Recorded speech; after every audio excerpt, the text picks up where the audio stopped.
Hey, what's up, guys, and welcome to episode 16 of Mr. Millennial's Revenge. I'm your host, Nick DeMaria. Thanks for tuning in.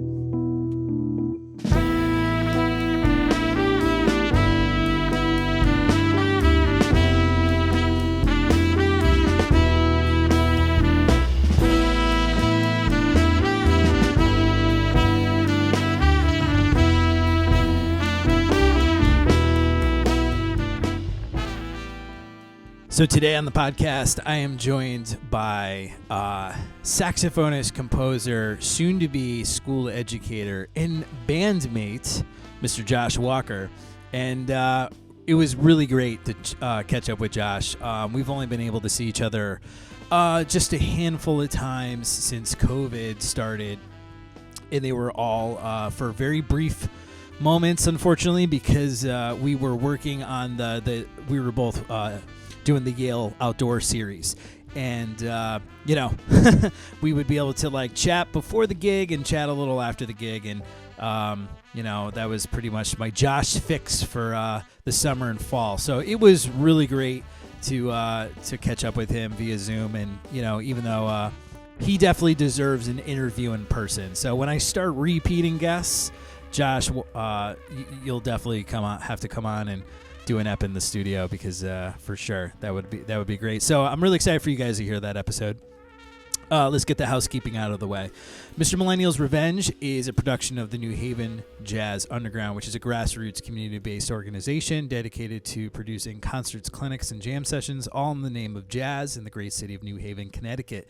We are completely crowd-funded, and how can you become one of those crowd-funders? Well, glad you asked. Go to patreon.com/NHVJU and sign up for as low as $2 a month.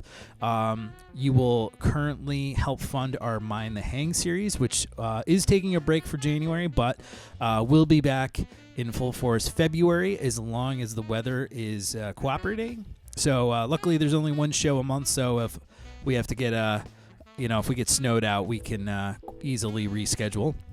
So, hey, if you want to help out, $2 a month. You don't even know it's gone. Some of you who can bear the brunt of a $5, $10, or even a $20 level, it's all greatly appreciated. And again, goes to musicians, in the greater New Haven area, under the Jazz Underground umbrella, and everything is so welcomed, and we are grateful for all contributions. So please check it out, patreon.com/NHVJU, and become a supporter today.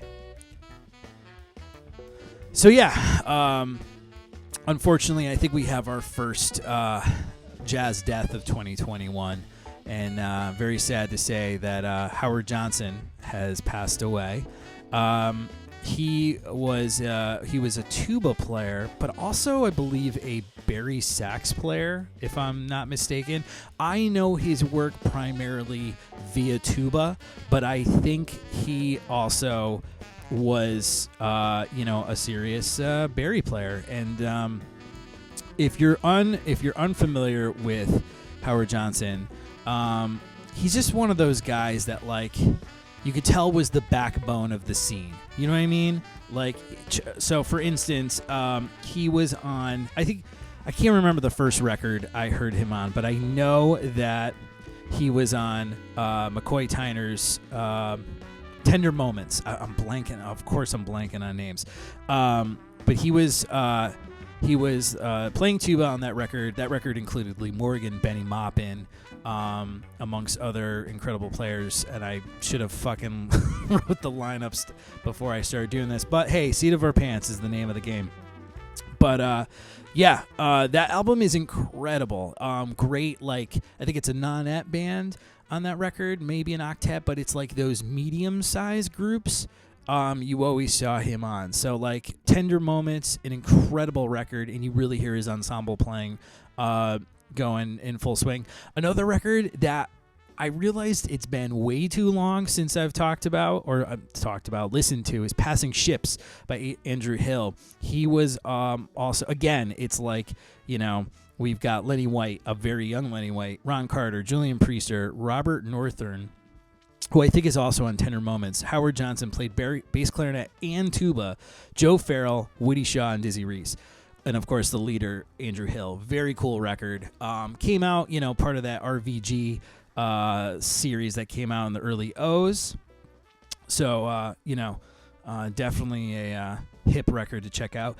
And, of course, because, it's always about the deep cuts, right? He was on, I don't know how to say this correctly, so forgive me, but Katumbo Dance by Johnny Coles, which is a really, really unique record. It's from 1971. Johnny Coles, the famous trumpet player from the Ray Charles Band, Gil Evans Orchestra, and Charles Mingus Band when Eric Dolphy was in it. This record has Johnny Coles, Astley Fennell on trombone, but then you've got Howard Johnson on tuba, Gregory Herbert tenor saxophone, Cedar Walton electric piano, Reggie Workman electric bass, and Bruce Ditmas on drums. It's definitely like a jazz fusion record, funk fusion record of the early 70s. And what I love about this record so much is, bear with me, is Petis Makins. I'm sure I'm saying that terrible, but that is a tune that is originally on the Filet de Kilimanjaro album by Miles, which is one of my favorite Miles albums. It's the one that has like the 11/4 section in the beginning. That tune makes an appearance on this record. So you get not only probably the only other version of that tune, but you get Howard Johnson on it. And it's just like, he shows up on Charles Tolliver's Music Incorporated. Let's see, was he playing? He's playing tuba and baritone saxophone. So on this record, which is like, again, another medium-sized record, he played with Carla Bley, Sam Rivers. That was another one I was trying to think of on the album Crystals. Sophisticated Giant by Dexter Gordon. Inward Fire by Clifford Jordan, which is definitely a band you got to check out. He was on The Last Waltz by the band. Play with Fathead Newman, James Taylor, apparently, Jack DeJohnette. He was in Special Edition, the album called Album. He's actually in that. I can't remember who. He's kind of like an addition, because that group was normally a quartet, if I'm not mistaken. And then, you check it out. He was in the band with Miles and Quincy Jones and Montreux. Oh, I just realized he was in a Ray Anderson big band album. Need to check that one out. Played with Schofield, which I'm like checking this out. Oh God, so many good records. This is why I have no money, because I spend it on all this stuff. Played with Mario Pavone, the kind of guy that would be on, quote unquote avant-garde or straight ahead records. He's on my favorite Archie Shepp record, Mama Too Tight, which is an Impulse record. You've got the likes of Tommy Turrentine, Graken Moncur III, Roswell Rudd, Charlie Hayden, Beaver Harris, amongst others in this band. Very cool band. That classic 60s disciples of Coltrane Impulse sound that you got. And, I'm trying to like focus on his work so that we don't dwell on the facts that he passed, and it's sad, man, but hopefully he's in the great beyond and traveling the universe, and thank you to him for all his work. So hey, I'm excited to report that I'm going back into the studio next week. There's no gigs, so I spent most of my time writing, like a lot of musicians, and I'm really excited about this recording. I'm excited about all my recordings, but this one is with a kind of like a modified band. I started doing, in 2019, I started doing what I call the Dark Tower series. And if you're not familiar with the Dark Tower books, I'm sure I'll get into it in some episode. I'm not really going to focus on it. But in the Dark Tower, there's basically a crystal ball for every color of the rainbow. And some are in the actual story, some are just mentioned, and that sort of thing. So I decided there's 13 of them. So I decided I'm going to do an EP dedicated to each one. And the first one I did is for the most famous one in the series of books, called Black 13. That record was a quintet record I did. Really proud of it. We just did 3 tunes. We actually revisited 3 of my original compositions. So it was a lot of fun to re-record them, which I like doing. I I like re-recording tunes with different feels, different arrangements. I that's cool. I can get into that more, I guess. But it's just like it's interesting and creative to take a tune that's been recorded, and especially if it's your own, and just try to make it something new. So that's what that record is. So the next one is going to be called Indigo 7. And it's just, I'm just picking titles at random. Well, no, I shouldn't say that. I'm not going in order. I'm not doing the 12th one next, or I'm not doing the first one. I'm just going to do them in the order that I see fit. So, started with Black 13. I'm going to do Indigo 7 next, which will feature Brian Sudo on guitar, Ryan Hom on drums, Andrew Zwart on bass, Andrew Kasiba, sorry about that, buddy, on Fender Rhodes, and myself on trumpet, and probably add some effects too. It's definitely like more of the electric stuff I do. Trying to think. 2 covers. We're going to be doing The Poet from my album Time Circuit. We're going to be redoing The Absence from my album The Beatnik. And then the other 3 tunes are brand new compositions. So, yeah, super excited. Going to be doing it at Firehouse 12 Records. It's just nice to be able to share the news, because in this era, it's what we got, right? So really pumped and really proud to be working with these fine gentlemen who I've worked with for many, many years.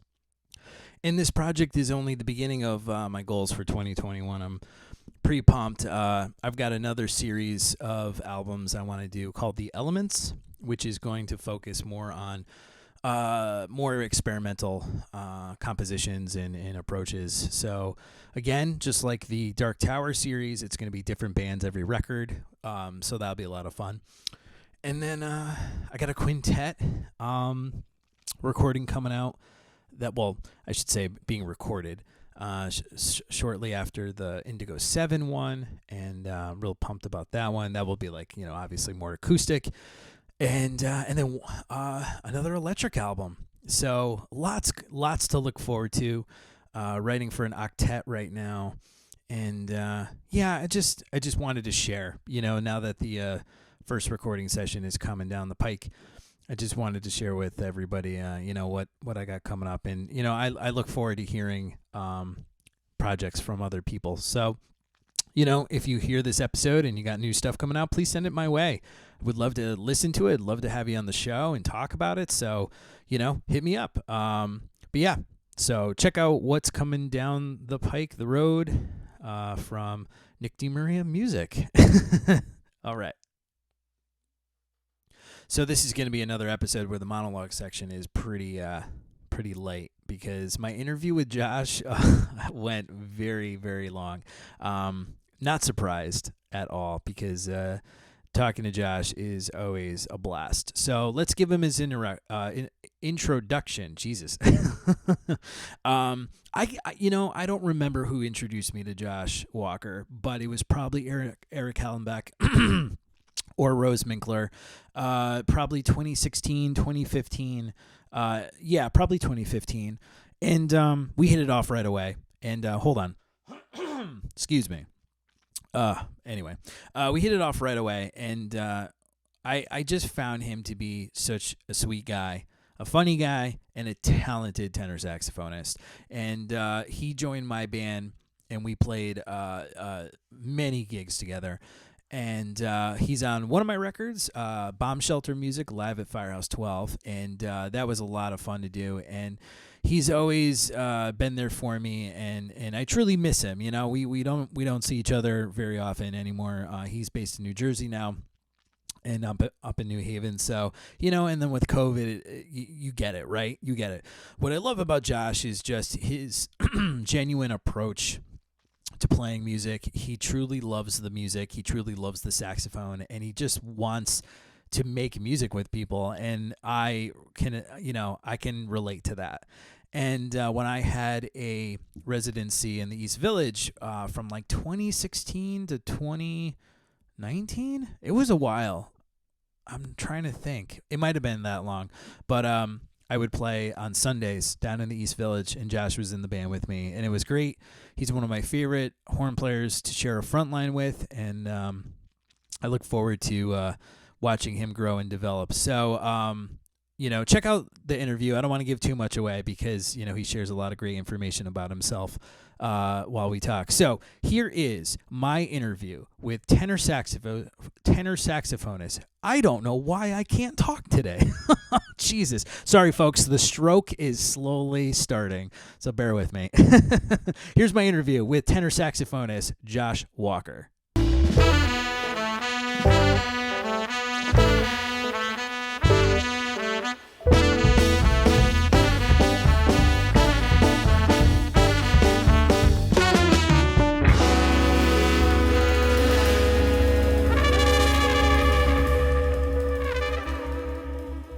Joining me now is saxophonist, composer, band leader, and friend of humanity, Josh Walker. How are you, buddy?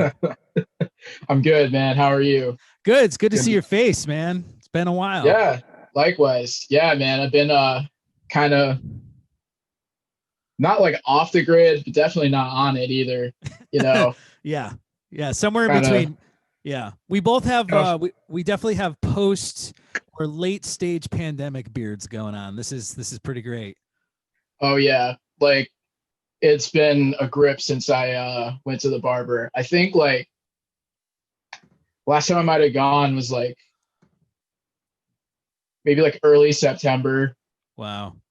Or like something. No, I don't know, man. Like definitely a while before Christmas. Every day is the same. It doesn't matter. No, I know. Every day is a Sunday, basically, is how it feels. My mom was like, well, now you know what it's like for like when you're retired. And I'm like, Mom, there's no way that this is like when you're retired. I thought I'd be able to do whatever I want, whenever I want in those years. Give me a break.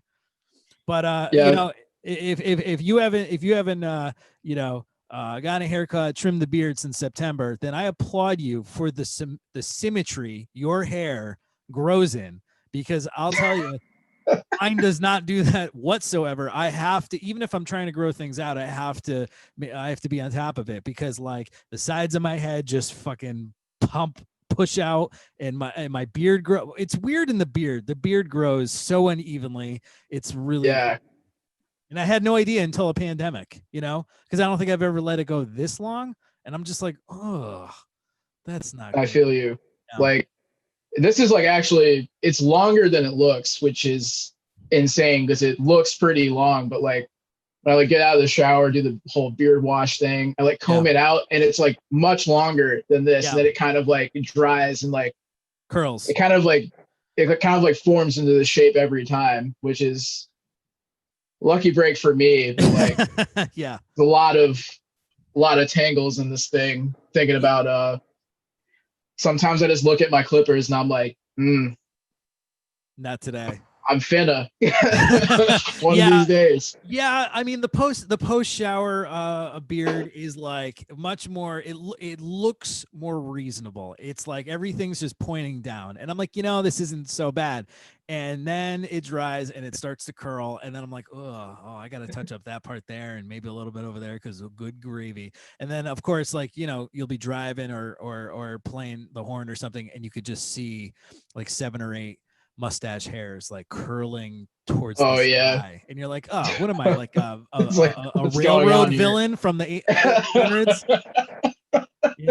Tying a damsel in distress to the rails or something like that, like the kind of guy, Yeah, then just to get pieced up by a dude on horseback. Right, yeah, some Lone Ranger shit. Yeah, for sure. So where are you now? You're still in New York, but you had moved, right? I actually moved out of my spot in New York and kind of been taking extended hiatus in New Jersey for a little bit, but I've been back in the city for a few days at a time, like visiting my partner Jasmine. Like she moved to East Harlem, and her roommate just frequently disappears for like months at a time. So whenever I get a little tired of the scenery, I pop by, like, check on her and stuff.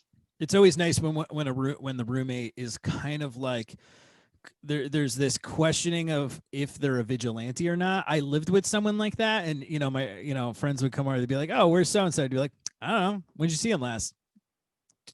week ago. Like, I don't know, they come and go, and and it's like, as long as they're paying the bills and they're, not wearing my clothes and sleeping in my bed, I really don't give a shit. So, I mean, it is what it Yeah, is. yeah.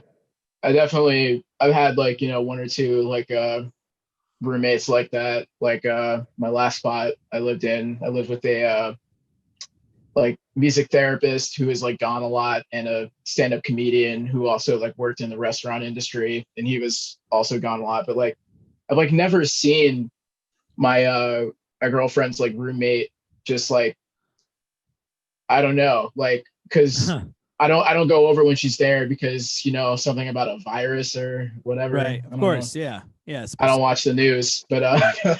Right. uh Oh, but then I've got a lot to tell you. yeah, it doesn't look good, but Yeah. Unsubscribe. yeah. But yeah, I'm out in Jersey looking to I'm actually taking the praxis at the end of the month so I can be certified to do the public school thing in case things don't open back up, but also, might look at some charter school gigs because any port in the storm, and you know still like gonna try to play, but I figured like I gotta like do something, and Yeah. I'm gonna end up doing this anyway at some point. So I was like, might as well just like take the test, get the certification, and just sit on it. Yeah, I mean, well, first off, welcome to the dark side. I'm glad you finally took the plunge. Because I mean, everybody Makes one of is us. everybody's sick and tired of me just saying, look, you're gonna do it anyway. You might as well just do it now and have it now, because Yeah, you don't want to be like pushing 40, man, and you're like going back to school because you're not feeling it anymore, or you need to change or something. And there's always a couple of cats who like roll their eyes, and I'm like, yeah, you do that now, but you'll be back. You'll be back. No, that's good, man. So you're just gonna flat out take it. No program, no classes, or are you enrolled in a program? that's the thing. With New Jersey, if you don't need to like enter a program to be certified as long as you take the praxis, get a high enough score, and you have like SAT scores above a certain margin. And Okay. also, like, I don't think I'm going to go the public school route, but if you get certified for public school, you can like get a job at like charter schools Sure. where Yeah. the rules are considerably more lax about like who has what certification and like this, that, and the other. But like I said, it's just kind of like a thing. It's like Jasmine is a history teacher, and she's like, you should like probably just like get certified. I was like, man, all right, like fine, I'm gonna do it. Mhm. We'll see. Yeah. I'm just gonna like be in front of like a room full of like sixth graders just talking about, it's been like, yo, like Hank Mobley's the greatest ever, and they're like, yo, shut the hell up, old man. What are That's you pretty much talking it. about? This is a music technology class. Yeah. Show me Right. how to make beats in Ableton, They don't even want to do that, dumbass. dude. They don't even want to do that. I think, from the opposite side of the spectrum, I think the most disappointing thing. Well, let me before. Okay, I expect every hip musician or style of music or song or album I show the kids, they will fight me on no matter what. And it's so, there's two things that are so disheartening is like, I always do the history of hip hop with my eighth graders, right? And I don't Right. start, I mean, you're not starting, this goes to show like your perspective when you get older. I start in the early 80s, late 70s, touch a little bit, but pretty much the program, unit starts like 1980, right? And Right. like it's only 40 years at this point. Like it's nope. It doesn't matter, because the way the music industry, quote unquote, the pop music industry works is anything that's like more than a year old is suspected, as being nefarious now. Like if you were to play um like Uptown Funk, which was like the banger of 2015, right? You play Mhm. that now and they'll be like, yo, my grandma likes this song. And it's insane because it's not like the song isn't relevant anymore. Um, and so if and I would teach chorus, and I'd bring a song in that was like a year, like a pop tune. We're not talking like, traditional choral curriculum here. We're doing like the PS22, we're going to sing a pop song stuff. And they're like, is this from 2019? Fuck this song. And you're just like, give me a break. But I think the most disappointing thing is I teach music tech, and I show them. I before the pandemic, I was using Mixcraft, which is basically a PC version of GarageBand, and like only like 4 kids were into it. The others like could not give a shit. And I'm like, don't you like look? You can make a beat. Don't you want to do that? And they're like, no, and they just want to sit on their phone. And it's just like, God damn it. That's my old man like, rant for the dang. So like they don't even want to be SoundCloud rappers anymore. That's how deep it's gotten. No, what they want to do is it's funny that you bring that up. What they do is they make sure to tell you that their cousin or best friend or brother has a mixtape. Like it's the only interest they want to contribute is, I know somebody who's done this. Not that I want to do it. But then you get like, I don't want to be totally negative. You get a kid once in a while who just like blows you away. I remember I had this kid, and it's gonna kill. I think his first name was Khalil. His last name was definitely Washington, and it kills me that I forgot already. That has to do with the fact that I can't remember names, which drives me nuts. Because in remote teaching, I saw a former student, and I was like, I can't remember your name. Anyway, he was like a natural at making beats. He just like, he'd go, hey, I'm walking around checking everybody's work, and he'd be like, hey, Mr. D, check this out. And you listen to it, and I'm trying to like hide how pumped I am to hear this, because I'm like, is this kid like better at music than I am? Oh, man. And then like, you're like, oh man, that's great. And then you walk away, and you come back, and he's like, hey, I found this really cool, he would say like, I found this really cool piano feature.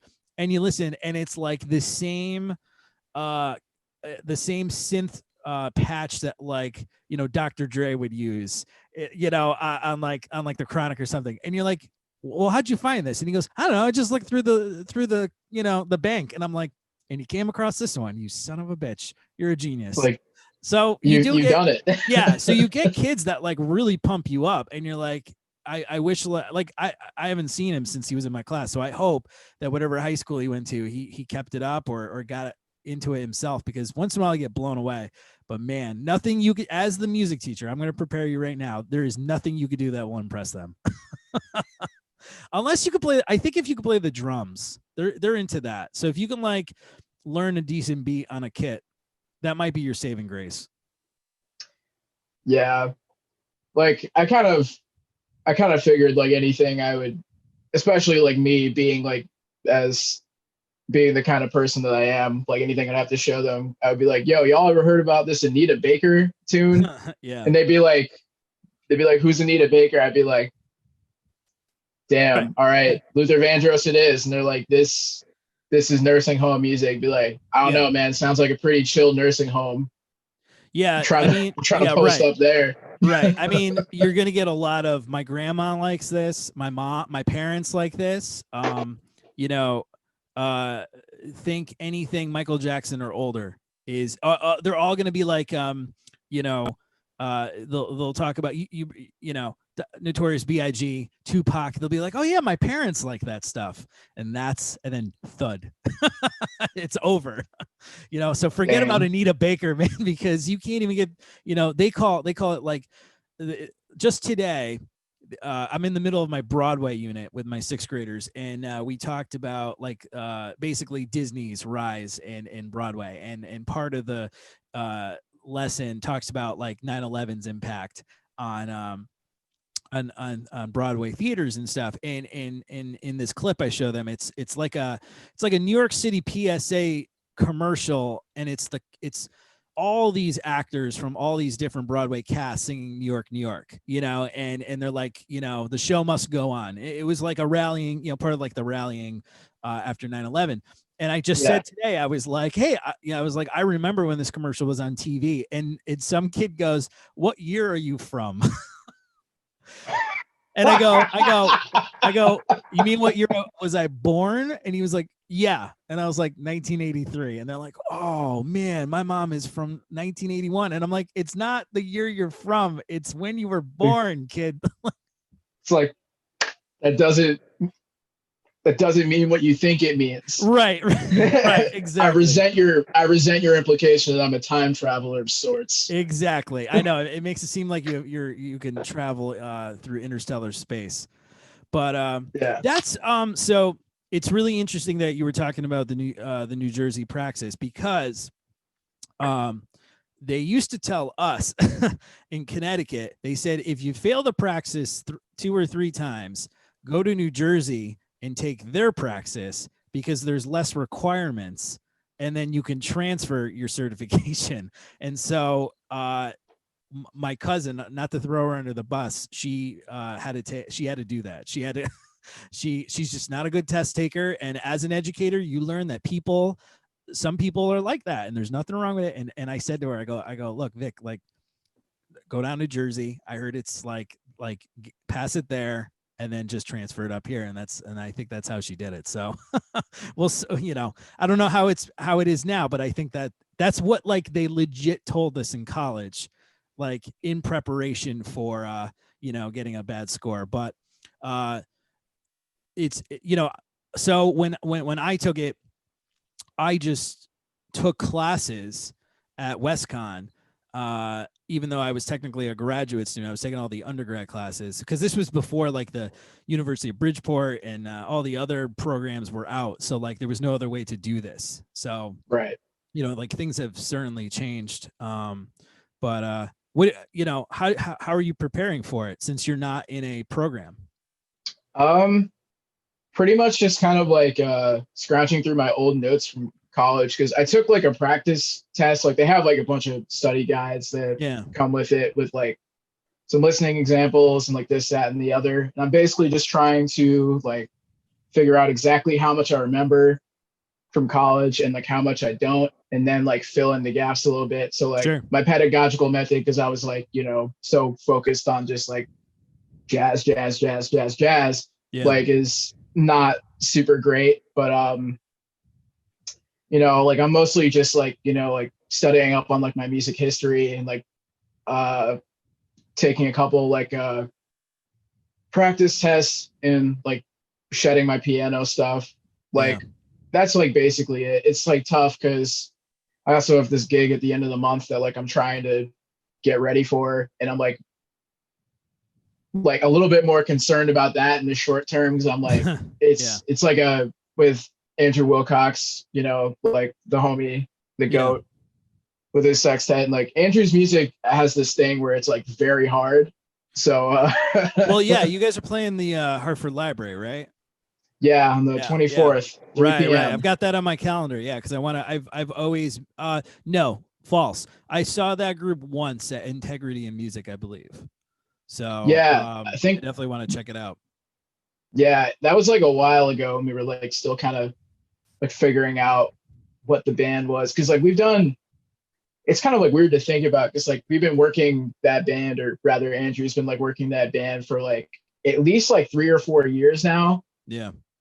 Like maybe not that long, but like, like we've had like a bunch of different like subs like floating around, like, the normal alto player in the band is Dakota Austin. Yeah. And Dakota couldn't make 2 of the gigs. So one sub was this cat from Philly, Michael Hudson Casanova, who is insane. And then like the other time we did like 2 gigs at Sally's, and one time the alto player was Mike Hudson Casanova. The other time it was Chris Allen, which was like, oh wow, a huge moment because I was like, hey man, remember when I was taking lessons from you at Litchfield, like 6 years ago, or like not that long ago? You were like kicking my butt. And like in undergrad, I like went to see him like every so often because my saxophone teacher at the time would just be like away for a little bit, and I was like, well, I gotta figure out how to play the horn somehow. So I would just drive up to West Hartford and like be like, Chris, teach me the forbidden techniques. Yeah, that was like a real like crazy moment. But now I think we've been working with like the same lineup because like it's like from a rhythm section standpoint, the band's insane. It's like Andrew, like Sway, Belle de Pair, and like JB. Yeah. Just oh man, Yeah. Goon Squad. This man Yeah. hired the Avengers to do the hit. Right. And like Andrew's music is, and he rightfully so will admit to this, that is like insanely influenced by Andrew Hill.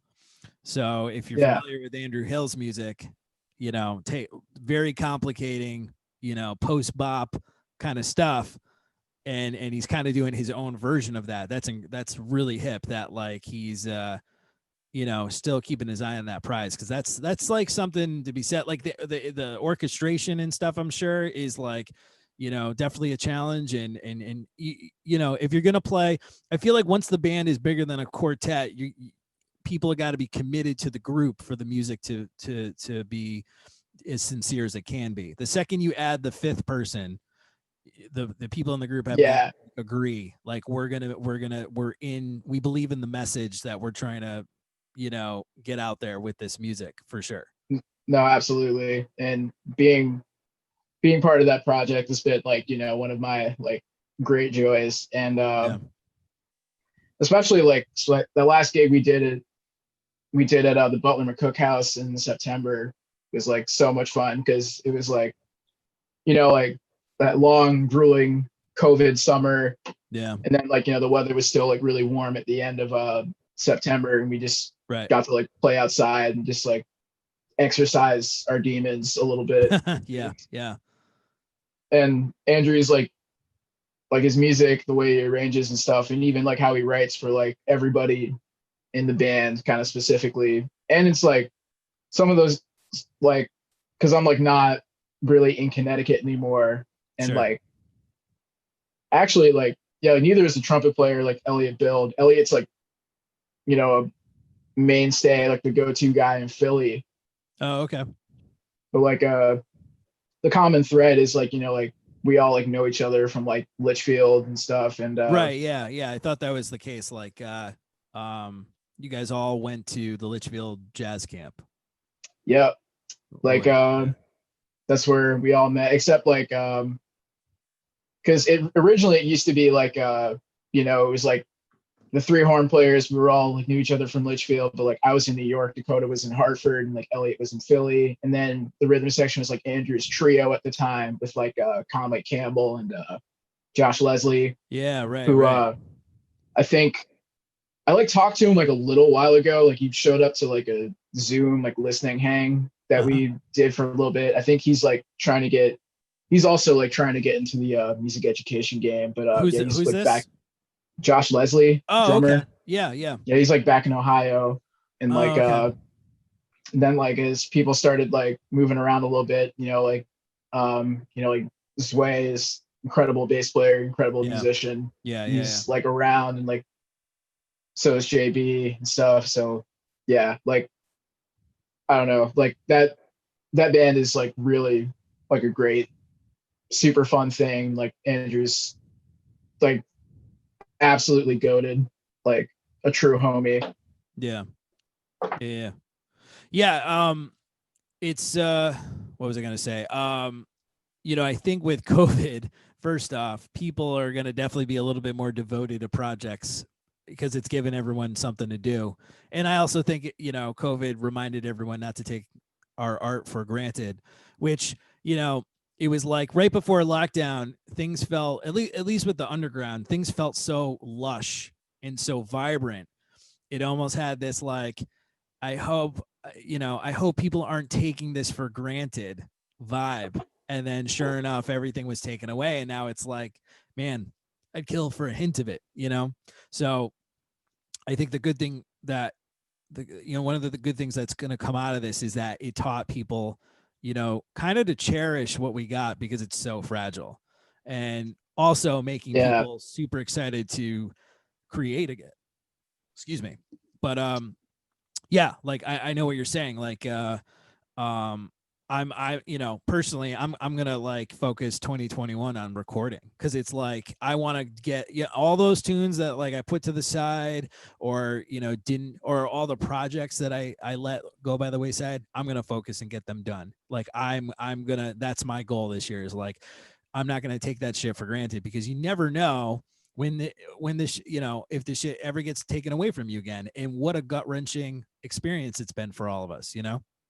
Yeah, totally. I'm like, it like really like kind of galvanized me to like, mostly like, because like the only thing I've been like doing like really truly consistently throughout this entire thing is just like, like listening, like really Yeah. like going back and listening to some of my favorite stuff and be like, why am I so into this? Or like, like checking out like new things and being like, oh yeah, like I've never, because like I had heard a lot of stuff about, like cats like Junior Cook, or Sure. like and like JD Allen, and those are just two that come to mind. And I was like, like I've heard a lot about them, and like people have told me like, yeah, you should really, like you specifically should like check out these two cats. I was like, I wonder. And then like you know, just checking out like all like the Blue Mitchell Quintet stuff, and I was like, Sure. oh word. So Yeah. like Yeah. Well, now we have time Junior, for it. I yeah, mean, like it's like finally time. right. I mean, I have been same. Like I have been listening to so much stuff, and it's like for me, it's been checking out more musicians that don't play my instrument. So it's like, pre-COVID, it was like I could probably, 9.5 out of 10 times, if you said XYZ trumpet track, I knew of it, right? But now it's like I've been spending the pandemic like digging into oh man, Clifford Jordan or John Gilmore, Yo, or especially like the avant-garde guys, like stuff I haven't had a chance to get into, like Sonny Murray. I had Michael LaRocca on the show a couple of weeks ago, and we were talking about like avant-garde jazz, and it's like, yeah, like I finally got to sit down and listen to this like 4-track, each track is 60 plus minute Anthony Braxton quartet recording, because it's like in the busybodiness of the pre-COVID world, it's like, when do I have 72 minutes to sit down and listen to this one track, and it's like, that this kind of music requires your attention, so it's not like I could pop it in the car. Like, I want to give it the respect it deserves, so it's like finally I'm exactly. getting to it. So it's like, Yeah, so there's been some really weird silver linings to the pandemic, and that's one of them. It's like I finally finished these fucking tunes I started 2 years ago. I'm finally learning the standards that, at a session I'd be like, God damn it, they called it on me again, and I forgot to learn. Every week I would tell myself, you got to go home and learn blah blah blah, and I don't. Now I can, so yeah, it's been weird in that respect. yeah. Like totally. Like it's like overall the situation is, obviously bad, but like uh Andrew started doing these like like hangs where we just get on Zoom and we just like listen to music, and like gotten to meet some new people I would have otherwise never come into contact with, because like they don't operate in my circle, and some people who like like I knew of for a while were like, oh yeah, like we know the same people, we play with the same people. Like I got to know like Brian Simitachi like pretty well, and like I've never spoken to this man in person, but like we would like just be in the music hangs like talking about the Knicks or something, and like Sure. everyone else is like, yo, like this isn't about basketball, and I'm like, Mute. why the fuck not then? Yeah. Right. Right. Right. Right. Like Right. yes, like that's been like really cool. And also like every time I do actually get to play out, I'm just like I had like a pretty like not like a great summer as far as like gigging, but like under these circumstances, like definitely much better than like I expected. Like Yeah. Agreed. my buddy Nick Green, who's phenomenal alto player and great musician, student of the tradition, like etc. we went to grad school together at Purchase, and his dad owns a bar out in Brooklyn. He was like, trying to put everybody that he knew on, like, trying to get everybody like a day to play at the bar, some fish, like Yeah. play for some tips and stuff. And Sure. that was really cool. Like got to like, it's like I'm like moving back to New Jersey, especially because like I didn't really like make any like public spectacle of it. I just kind of was like, now is a good time to quietly disappear until I can figure out a number of things. And Yeah. Yeah. But I mean, I don't think, you don't need to make a real public bow out. And who says you're bowing out? Just because you're where you lay your head to rest doesn't mean like you've given up on anything or you've. I wouldn't worry about that. I feel like that's not a declaration that some people think it is, and that comes from knowing established musicians who don't live in the greater metropolitan area of Manhattan, so, but I hear what you say. Sorry to interrupt, but I just wanted to make, me, I just no, like I feel you. I was just like, I also like took the time to like kind of work out some, like life stuff, personal issues, like, sure. it's like every time I got to play out, I was like, I got to come correct because these people have not heard me play for a while, and I need to. And like, I actually like forged like some new like musical connections, like, and like reignited some old ones where I was just like, I was like trying to plan for these gigs. I was like thinking, I was like, wait, who the fuck is still in New York now? Like, Sure. trying to like remember like everybody because like I only call like the same like couple of people, and I'm like, I don't know if these cats are there anymore. So like switching stuff up and like getting to play with and like meet some new people, like trying out some new stuff. Like one of those gigs in particular was like, man, I really want to like write some music for like maybe if not like this exact band, a band very similar to it. And then like, because like I've been like when I do like do gigs, people are always like, "Oh man, like do you have like anything on Bandcamp or like a CD?" I was like, "I have a SoundCloud that has not been updated in a calendar 2.5 years." Yeah, right.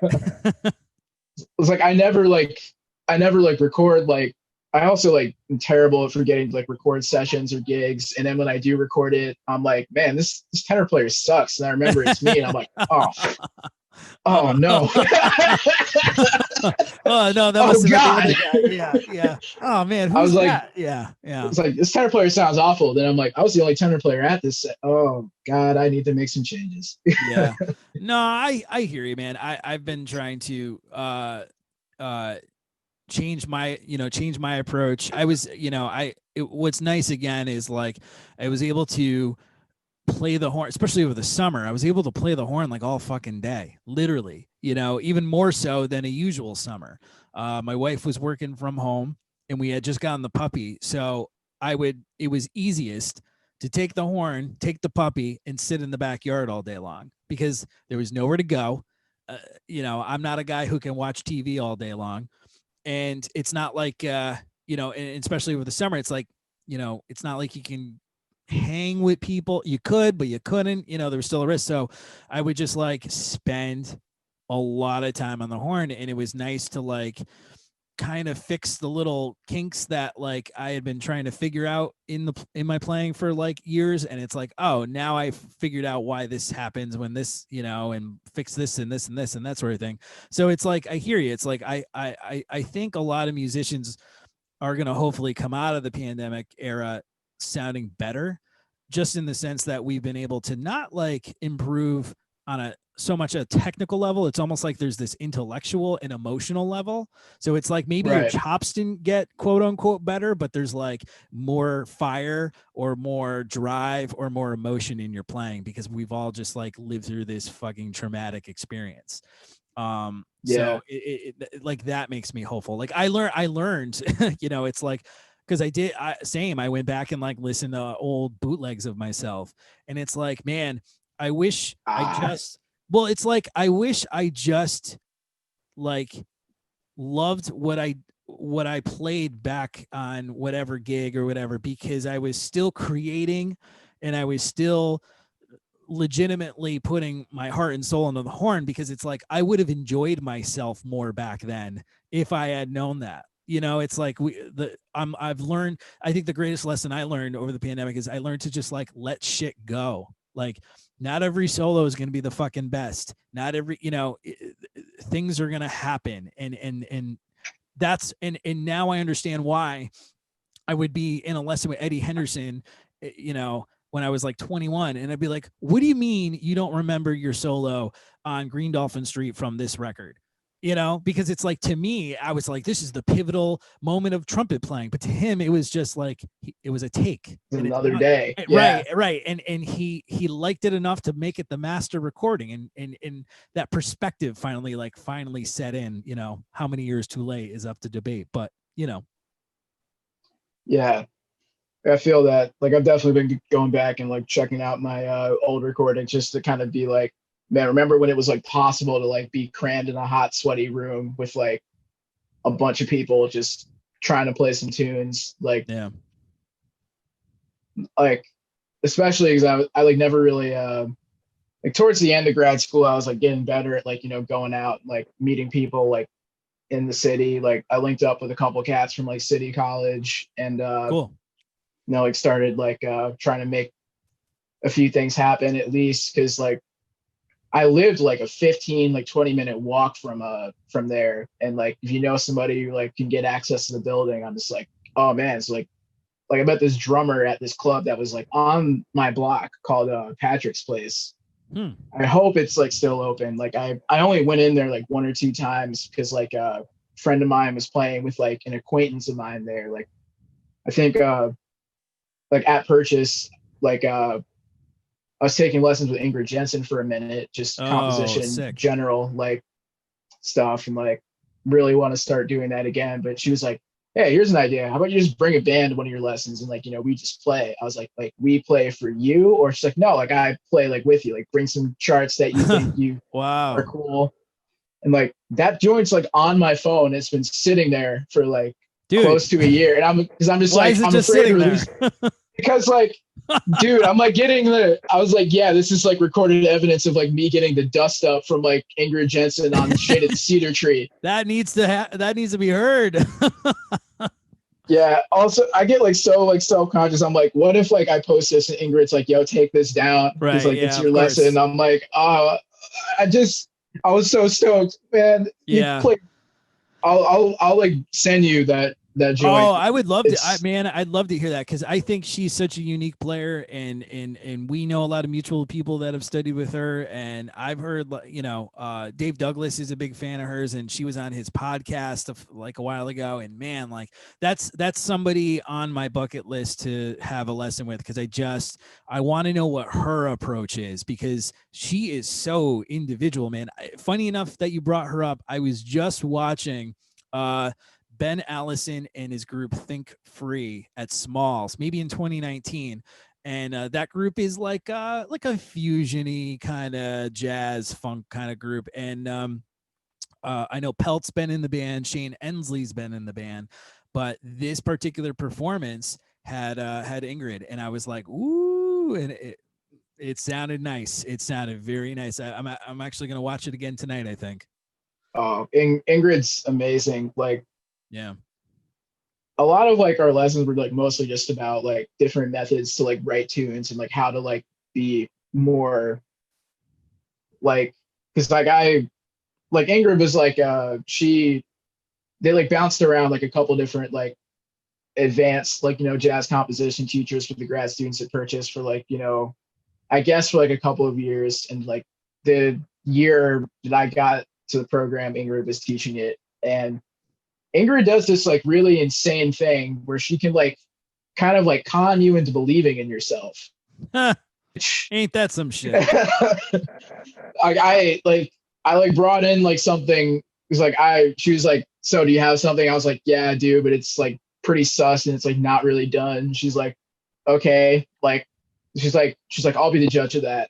Like, if it sucks, I'll tell you. And I'm like, that doesn't make me feel any better. I'm actually more afraid now. But she's like, okay, like, let's see this. And she's like, I'll give you your next step for free.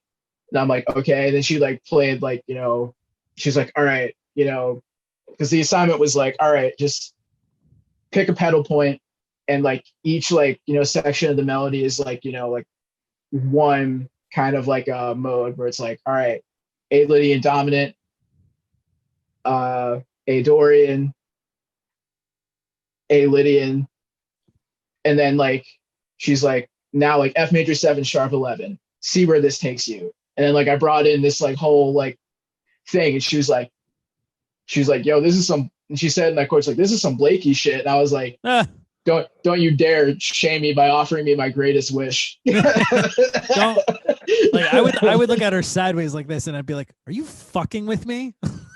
No, but like she never was. No, I'm she sure. never, she I'm was like sure. She never was like really like fucking with anybody. Like anything she said, like whether it was like positive or negative, was like always what she thought was the truth. And like I really appreciated that. And she had like, Purchase is like very much like a hard bop kind of school, and Ingrid is, can do that and do that like exceedingly well. But she also is like kind of just like a horse of a different color. Yeah. And like between like studying with her and studying with Ralph Alama, I was at no shortage for like, new and interesting information. I feel like that's two major different perspectives of the music, right? Ralph and that was like the whole point. Because I was like, because like Ralph is like, here's like a list of like every substitution that like I've discovered in my years of like playing and listening to music. Some of these I stole from Sonny Rollins, some of these I stole from Train, but like this is like, most of the possible and like logical ways that you can like get from like A to B on like, a 2/5. And I was like, oh, okay. And then he was also like, here's this like classical like etude that's gonna like ruin your life for the next like, couple of months. And he's like, also like, like let me hear like a Joe Henderson on the Moon Train, write it out. And I was like, writing out Joe Henderson. I had a nightmare exactly like this. But and then like Ingrid was like, put on a drone and just like play like the first like play the first 6 pitches that come to your mind, and also like let's get a band in here and play like Barracudas, like the Gil Evans tune. Like Wayne played it, but like I think it's a Gil Evans tune. It's on like, Etc., right?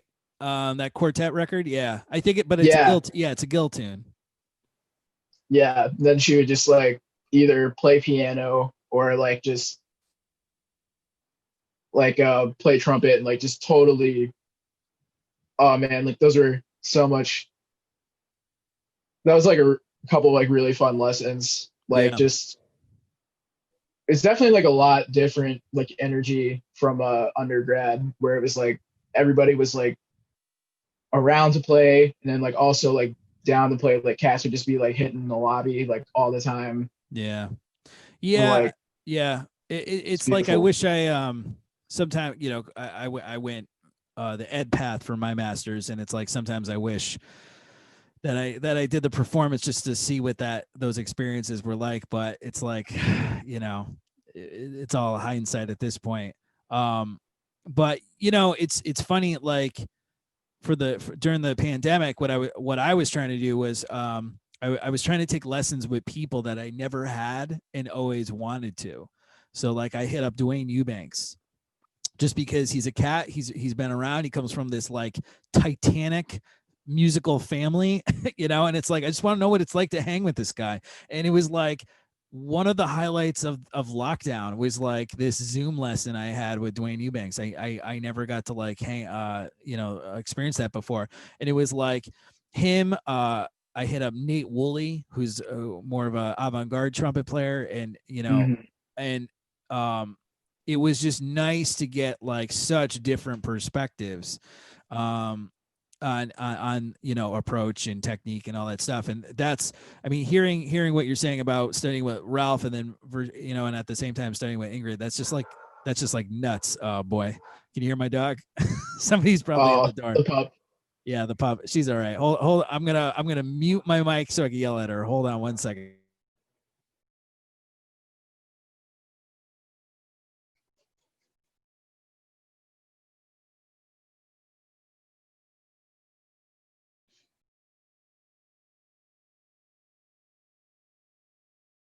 All right, sorry about that. My puppy is 8 months old as of Sunday, and Ah, she thinks she's the queen of the block. mm, So just she likes to make her presence known when other dogs or people walk by the house sometimes, or if we get packets. understandable. Yeah, Like, got to yeah, protect the block. But yeah, like we were saying about just like studying with different people and like getting all these perspectives. Like, Purchase was like a breeding ground for that because like that like sure, wasn't even including like like ensembles and stuff because it's like the only thing that I kind of had an issue with because like at Westcon the combos are like based on audition and like by like merit and stuff, yeah, which is not a perfect system, but it is a system that I had become accustomed to. right. Well, you just Purchase, they're assume they're just all like that. yeah, like and Yeah. like Purchase, they're just like yeah, we're just gonna throw people, we're just gonna put like anybody like anywhere, and I was like, hmm, uh, Yeah, no, I know, no, I get what I get what you're saying. I I certainly it's it's like I'm sure I'm as much to blame as my combo placements at time in certain semesters as it was what I thought was kind of like a bullshit system was like it was all based on like how you sounded when you came back from summer break as opposed to like oh, these cats worked real hard, these cats were kind of boneheads, let's just mix and match and see what happens. I wish that there was more of that mindset, but luckily my time at Westcon, and I've talked about this so many times, is like I went to school with such great guys and women mm, that we jammed a lot. So right, there was always kind of like well, you might not be in combo with like your friends or people you want to work with, but like at least everyone's up for like a session at 12:30 at night, in Whitehall. So there was that. yeah, like Westcon was like I guess still kind of like that when I was there, but like there was some benefits to like like the random quote unquote like aspect of like Purchase where it was like like you just kind of it takes like the pressure off because like you can like work on like all your stuff like all your summer without worrying about like where you're gonna be in like combos in the fall because like they're also like another interesting thing for just like all combos take place from like 4:30 to like 6 just like on different days Sure. but like and like if you can put in requests but they're not always honored and I put in one request which was like denied and still ended up with like a pretty solid band but like my second year the master's program my first semester we were in like there's a keyboardist or a pianist his name is Eric Finland who's also like didn't know this at the time but he's like a really like well respected like like funk organ player and also a great jazz organist and there's like one time where like it was like one of my combos just like an organ quartet it's like Oh you shit. know and Like our like coach was like Unity or like with the guitar and sax? Jimmy like Smith or guitar Larry Young? like the Jimmy Smith layout but we were playing Larry Young shit Oh, nice. and like our coach was Richie Morales and he was like so stoked because he's like this has never happened at Purchase before he's like here's like all these Larry Young tunes like here's Wow, like yeah. Retha here's the Moon Train Yeah, yeah. What's here's like into Zoltan something? Yeah, yeah. yeah Uh, and like into something. so cool to do that Didn't you bring? Man? Didn't you bring that group to one of the Three Sheets jams, or you were going to, or I wanted to like yeah, I was like I was like trying to like get that we were trying to get that band like places like the organ player Eric hooked us up with a couple gigs like around town like in Brooklyn then we like used the same band for his recital and we recorded like a couple like tracks and nothing ever happened because the pandemic had sure, occurred at this yeah, point and right, there was like one gig like I was supposed to do with like him and like another drummer that wasn't in that group and then like COVID happened and it got canceled. And also like they split that combo up, but like they kept the guitar player, the organist together, but it was a different tenor player and a different drummer. And I was like, damn, that's crazy. But oh boy, the band I was in was like really solid. And like Todd Coolman was the coach, which I had been secretly hoping for because Todd's the man, great educator. And yeah, I've heard a lot of great things. Bassist. You met my buddy Shane, who he went to Purchase a couple of years prior to that, and he introduced me to Todd Coolman back in the day because I guess that was his combo coach, and he was like, "This guy's awesome," and he's like played with everybody, but nobody knows who he is. Yeah, it's kind of like, I mean, like I don't know, because like people really like know who Todd is, and like if you don't know who he is, you felt him, sure, on some record or another, but like, yeah, like Todd, he was like so cool. And like there was a point where I didn't think he knew my name. And then like I played on one of his students' recitals and we like did a rehearsal in his office like while he was there, which was interesting. And I was like, oh man, this man's gonna find out I'm a fake. And then he was like, sorry, like, what's your name again? It's Josh, right? I'm like, yeah.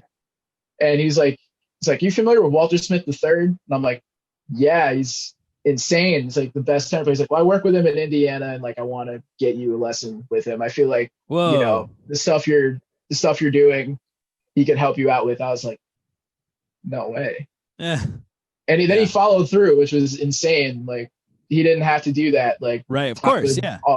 He would always like, you know, like give of himself if we felt like it was really gonna like help you out. Like he also like got me, like he had Sam Dillon like guest with the PJO, and then he was like, I want you and Sam to trade on a Misty Night. And I was like, I am going. I no longer exist. Yeah. Dillon's, yeah. Fade away. He cut me so bad. I like took like 3 or 4 lessons with him. I was like, I have to have to know. I have to know what this man is on. Yeah. Like, yeah, like it was a cool spot. Like I really miss those people and those educators. But oh man, like you mentioned like, you know, that Don Poland record.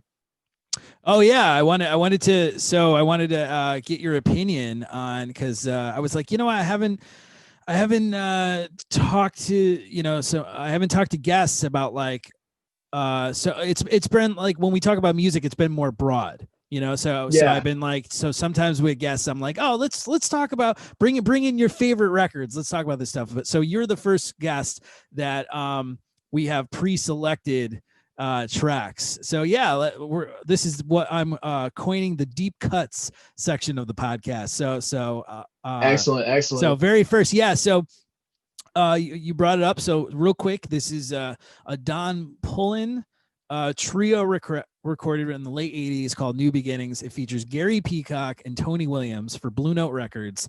You can't not be drawn to this record just based on its cover. It's like just him in a trench coat, but seeing the rhythm section listed, you're just like, I need to know what this album sounds like. And that's how I first got into it. I was like, I need to know what this sounds like. Yeah. And at the same time, I brought it up with you. I had dug back into it. I had known of this record for a while, but I dug back into it because there's a certain social media account that I'm gonna leave nameless because they'll probably spoof me, even though they're the nerds. It was like there are no wrong notes, and then Don Poland says, "Hold my beer," and I was like, "Fuck you, assholes," because I'm gonna get into it with Josh about this record, because this is exactly why I hate what I call jazz boys. So the record was New Beginnings. I said, hey, check out the Warriors and Jaina's Delight. Now Warriors, I thought that was the first track I ever listened to because I thought it was the song Warrior by Tony. Oh, the Tony Williams joint. Right. I thought that going into, and I was like, no, there's much less chords in this one. Right. There's this is not what I was expecting, because if you're, you know, you know, and it's totally reasonable to think it was the same tune because it's like the same time period. The records are only off by a couple of years from each other, and you're like, Yeah. yeah, you know, like makes sense. Like, so let me cue up a song I know because I don't think there's any standards on the record. I can't remember, but I don't think so. And I don't think so. right, and it's like, you know, a lot of times with a new record, I look for the most recognizable track to get into it if it's something I haven't listened to because it helps you get into it more. But good God, Don Pullen's style is actually very similar to how I think how I want to approach the music. So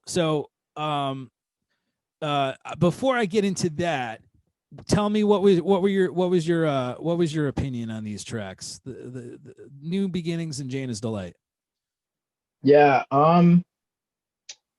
I like kind of went in like pretty cold with the exception of like looking at the cover and being like, oh, Tony's on this and like Gary Peacock is also on this record. Like I've never really I didn't see that like video that you're I'll talking send it like to you. Yeah, I'll send it to you. I didn't watch it, but I'd seen it around a little bit, and like it was only after you had like brought this record to my attention, and I was like, oh word, like never really checked out Don Pullen before, didn't really know what to expect, and then listening to Janus the Light, I was like, initially like I was like listening to like the just like the vibe of the song, I was like, oh, this feels very like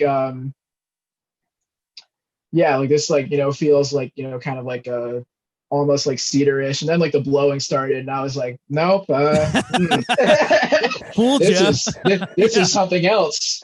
Yeah, This is so something else entirely. exactly. So for anyone who doesn't know the track Jaina, it's the first track on the record, and it's got a very cedary, a very McCoy kind of vamp. You know, I believe it's like just a D flat to an A flat for the most part, and it's pretty much the whole tune is based on this vamp, and it's like very open voices. I think it's just like fifth in the left hand and fourth in the right hand, possibly, and that's the tune, and right when they get like into a groove, you're like, yeah, man, okay, like this is something that I'm familiar with. It had there's a McCoy tune called Walk Spirit, Talk Spirit. Do you know that? Yeah, It had like a vibe like that. So I was waiting for like the melody to come from to go over the vamp, but it doesn't really come. It's like the vamp is the melody. And then the blowing starts. And it's like Don Pullen is just like playing lines and giving no fucks about if his note choices sound right or not. I mean, and this is where I say like this man is after my own heart, because my favorite style of improvising is over an open vamp and just letting your fucking creativity go, which makes sense because I love like the Herbie Wandishi band and Wandishi band and all that stuff. And that's a lot of what they did, and that's some of my favorite music. So I was like, yes, more of this, please, more of this. So I enjoyed the clanging, the puttering, the pinging, the dinging that went along with all the melodic lines. I mean, I'm sure that stood out to you too, right? yeah, like it's like so interesting because like he has like obviously such an incredible command like over the instrument, and like but it's like those like he has like two like pretty different approaches to playing the piano that he like uses like simultaneously, because it's Yeah. like it's almost like he kind of like had gotten the thought, he was like, I can't just like launch into like the stuff I'm doing, but he's like, but it's like he like clearly demonstrates like like just such a sophisticated sense of melody and Yeah. like of pacing, and then he's like, by the way, and then he like shifts into like ninth gear and it's off to the races. But like he's able to like, I always appreciate that in like improvisers when it's like the ability to like just be like hyper dense and then like immediately just cut through like the BS with like, not the BS, but like I to know be what you able to mean. like reestablish like some really like strong, like really beautiful melody, because like that, gives it like some strength, gives it like quote unquote legitimacy. And like I Yeah. really I really I always like really love when I hear somebody do that, where it just plays something like totally off the walls and then like can cap it off by just being like, all right, bring it on back home. Yeah, well, I mean, like the thing is that he definitely plays very free, intertwining with playing very in and by free I'm mostly talking about harmonically. Like for the most part, rhythmically, it's all like within the groove of the tune. It's the note choice that will definitely stand out to people, and if I'm not mistaken, I think that's like what is considered more of an African approach, right? Like you have this ostinato going, and then you build Yeah. on top of it whatever voices you feel that fit. And that's always been so liberating to me and so pleasant to my ears. I welcome the dissonance that you may feel. And the thing is like with such a strong groove, you like it really sets up an experience where like anything you play doesn't sound wrong. That's what I love about it. It's like this groove based music where it's like you have this pattern going on that you can push and pull against or play along with, and no matter what you're doing, it sounds good. That's like that is my favorite style of improvisational music, like that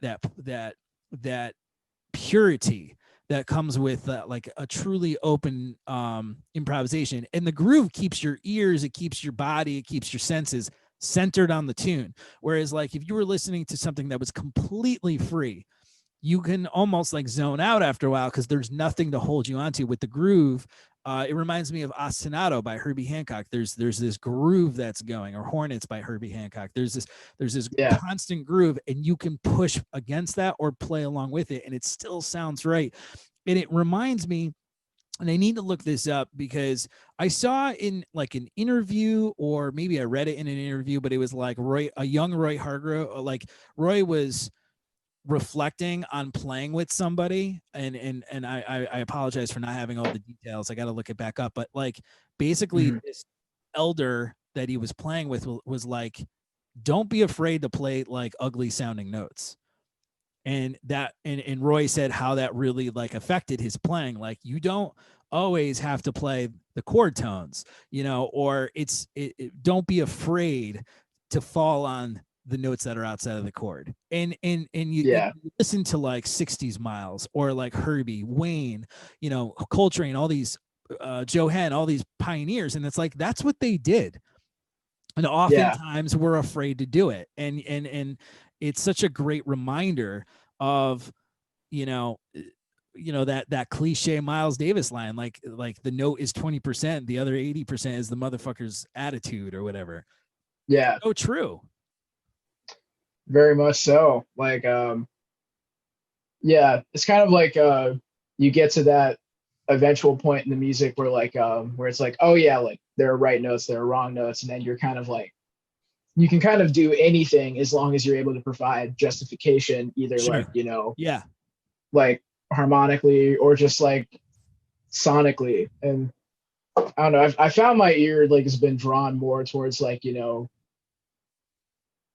like there was a point like in the beginning of the pandemic where I was like just listening to a ton of Stanley Turrentine, where I was like, I needed to develop my sense about coloring inside the lines. And like also Stanley Turrentine is just so unbelievably goated, and Yeah. people need Yeah. to Yeah. talk about this man more. But like then I kind of started drifting back into like, the more, I guess, like esoteric players I was into, and like started being like, oh yeah, like, there's like a very like clear like it sounds super out, but there's like an incredibly clear like line of thought where it's like, oh Yeah. yeah, like it's either like, like moving the shape down in whole steps and then like landing on the third. It's like the money is in the resolution. It's like you can realistically go anywhere if like people are willing to follow you. Yeah. And like obviously easier said than done, but it's like you gotta be able to find your way back in Mm-hmm.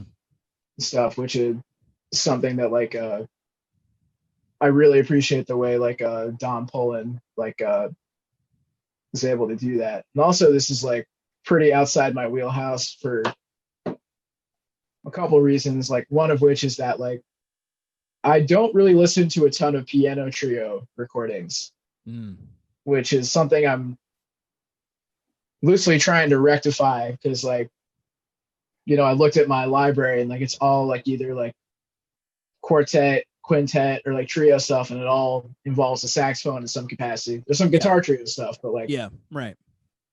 Yeah, like, the first thing I go is like, is there a trumpet player on it? Like that's step one. So yeah, same. Yeah.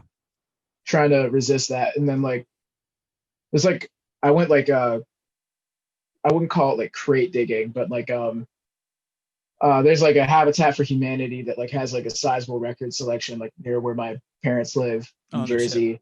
And like my dad was like, let's go there and like look for some of the records. I was like, okay.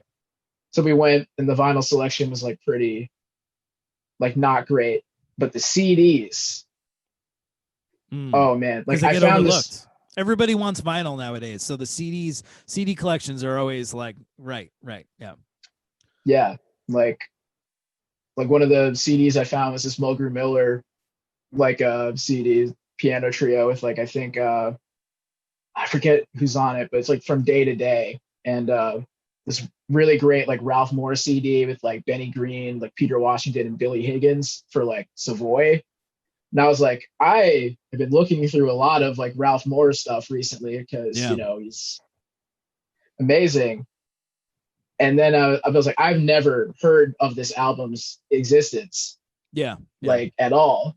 And but like, yeah, trying to like get myself into a more piano trio, or just like reconciling with the fact that the saxophone is not the most important thing to everyone. Right. Yeah. Well, you know, sometimes, man, and I've talked to Josh Bruno about this. It's like sometimes we actually do get sick, quote unquote, of hearing the horn, you know, and it's or like you feel like this oral fatigue almost in a sense. And once he was like, well, what do you do to fix that? And I was like, to be honest with you, I usually listen to like anything that's not jazz. Like I try to like, that's when I get back into like some rock records, or you know, maybe some Motown or something, you know, or just anything that's like not horn focused, where the horn, you know, if there's horns, they're in the background, you know, maybe vocalist focus or something, basically what the population at large is listening to. But yeah, I've also noticed that it's really refreshing to just take horns out of the band, even if it's still jazz. So it's like that, you know, I'll go through a phase where I'm queuing up a lot of Tommy Flanagan trio or Red Garland trio or Wynton Kelly trio, and it, you know, or maybe something more modern. And you know, just listening to a great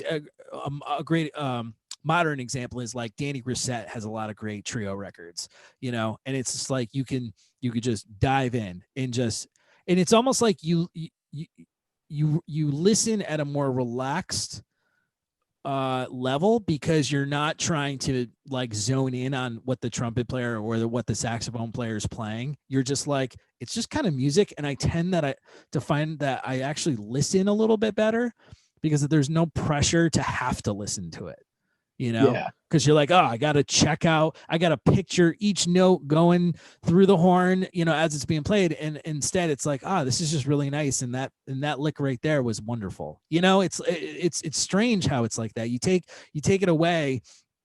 You take away this pressure when you're not listening for your instrument, basically. yeah. That's an interesting perspective on it, because like I kind of have found that like you know, like I was talking to Sam Dillon about this, where like we are doing a lesson. He was like, what tune have you been working on right now? I was like, I've been working on like, you know, You're My Everything. He's like, oh, have you ever like checked out Freddie's solo on that? And I was like, no, I haven't. He was like, you should like do Freddie and like Herbie's solos on that tune. And it was like, that's interesting, because like I had never like I like definitely like checked out like some like random like solos like here and there, bits and pieces, like I like lifted a Donald Byrd lick a while back. That's like now one of the only things I play. Gradually building up the collection of like, just licks that like I just regurgitate over and over again until like, Sure. I can just be like, all right, cool. Now instead of using the same four licks, I have five. Ooh, almost two hands worth of licks now. Good for you. Yeah. But like, and I was like, oh yeah, this is like interesting because it's like what is like technically demanding for other instruments, or like how do other instruments like move through things, Yeah. as opposed to like we're thinking about like, okay, well a saxophone player would do this, like Steve Grossman would do this, or like whatever, like what have you. But it's like Yeah. it kind of like, oh, it freed my thinking a lot because I was like, oh wow, like it's still like hard bop or post bop language. It's just like approach from like kind of a fundamentally different way than Sure. I would ordinarily do that. And it like makes the saxophone shed like a little bit more like interesting. And then like, but like I also like I've been listening to a lot of like quintet stuff just for like, like compositional and like arranging kind of Yeah. stuff. Like, yeah, like it's Of course, you just can't think about it right now, of course, because that happens when you're on the spot. yeah, but like there's that record I kind of recommended to you, the Bill Pierce one. Yeah, so with the deep cuts, I asked you to check out the Don Pullen. You gave me Bill Pierce, who for a while now I've always associated with you because you were the first and basically only colleague of mine to kind of bring him up. Like I haven't really heard anyone else talk about him. And I still like, it's funny that you bring him up because I feel like he comes from this generation of players that like really get overlooked. That, young lion 80s group of cats. Because like in the 70s is when like the guys who were too young for the 60s stuff finally like kind of made a name for themselves. So like, that's where like you get way more Woody Shaw, or Junior Cook, or um um um um, um now I'm blanking, but you know what I'm trying to say. And like, and then Yeah, in the 80s, it's like, oh, well, it's the Marsalis brothers, you know, or maybe like the next set from that is like Terrence Blanchard and Donald Harrison, and so rarely you go, oh, but no, there were also these players like of that era. My favorite trumpet player is Teramasa Hino, who's this like Japanese cornetist, but he shows up a lot, especially if you watch those Mount Fuji Jazz Festival concerts. He's playing with like the Chick Corea acoustic band, and he's doing this like Blakey tribute with Ralph Peterson, and you're like, this guy is everywhere. But like yeah, that era gets so dominated by the Marsalis brothers that you forget that there were a lot of players, like even like Greg Osby and Steve Coleman, those guys, Robin Eubanks, they all kind of like came up. Kevin Eubanks, they all came up like in the 80s, and they get totally swept up for some reason. It's really weird how that is. But like yeah, that's like, so like Bill Pierce is like a deep cut from that era in terms of player. yeah. How'd you Like, discover him? First off, how'd you get into him? He was a messenger, right? um, I assume. yeah, that was actually my introduction to his music. That and like I think like the first like time I like heard him was my friend Jane had put me on to this Art Blakey record that I had never really like checked out because like I was like there's a while I was like really deep into like like only 60s like hard bop and post bop stuff, but then Yeah. like I never really checked out like kind of like the when it became cool to swing again in the 80s. And like she was like, yo, you got to check out album of the year, and she was showing me it mostly for James Williams. And like I heard Bill Pierce's like tenor sound, his approach, and I like kind of latched onto it. I was like, what is this, and how can I make my entire life about it for a Yeah. little bit? And then Yeah. like I started like looking more for like stuff he was on. Like he was on like a couple of Messengers records, and He was also the tenor player in like one of my favorite jazz small groups of all time, like the Tony Williams Quintet, another like Um, criminally overlooked band. And I, oh, was he with Wallace? yeah, that Oh, band with okay, like okay. Wallace and Mulgrew and like Yeah, Ira okay. Coleman. Yeah, okay, okay. Like I was just I like, thought that was John Stubblefeld, or I thought that, but okay, that makes no, sense. John it was was in the Kenny Barron band with Eddie and Victor Lewis, and I'm forgetting the bass player. Maybe David Williams. I can't remember, but I always thought it was the same cat.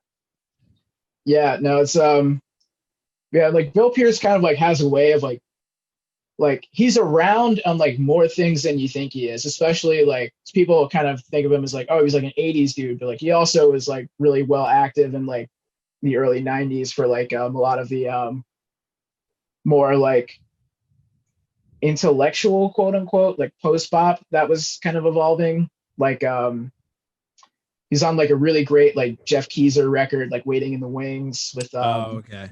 Bill Mobley, who's another like super underrated guy, like Yeah, trumpet player. yeah. Like, We know his son, Clint. yeah, I met Bill at like Clint's recital, and I was like so starstruck. And I actually like talked to him briefly about like the first thing I said to him after like I introduced myself, I was like, I'm a huge fan of like, you know, the work that you and Bill Pierce did together in the 80s and 90s. And he was like kind of thrown by it. Sure. He's like, yeah, I wish there was more of a market for that. I was like, I would gladly buy all of it. And I have bought a lot of it. But Right. yeah, like I feel like Bill Pierce is just kind of like a very and like with a lot of those like 80s like and like 90s dudes, like Ralph Moore is another one who Yeah. it's just kind of like a different side of the post Coltrane thing where like you think of a lot of like the 80s post Coltrane cats. It's kind of like, you know, like Steve Grossman and like Lehman, like Brecker.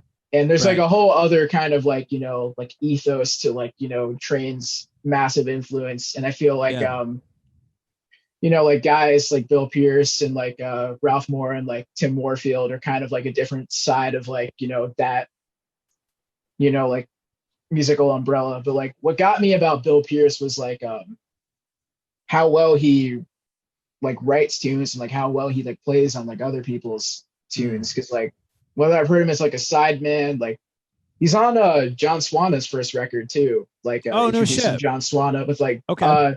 yeah, with like Benny Green and the Washingtons. Yeah. Like On killer Crisscross. record. Yeah. Yeah. Okay. But like Okay. I I'll have to mostly go back and check that one out. yeah, but I kind of like got into Bill Pierce like also like I had heard his name before, never really checked him out that much and for a while.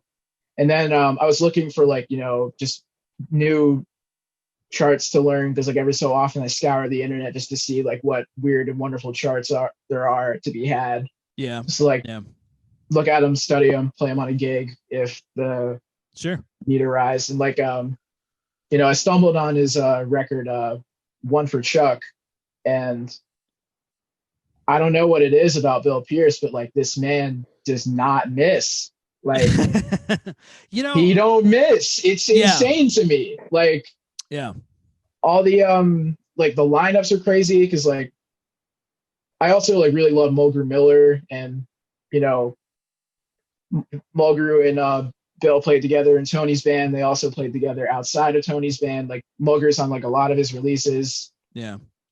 from like the late 80s to early 90s. And just the way the man gets around the horn is like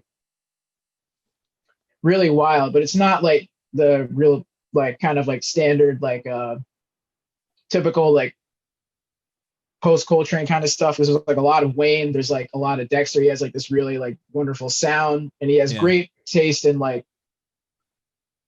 he's able to like you know take something really really like complicated and make it sound like very very simple. Like in particular, I don't know if you listen to the tune Thelma's Heart. I checked out Chuck's Groove, Wayne's World, and Solar.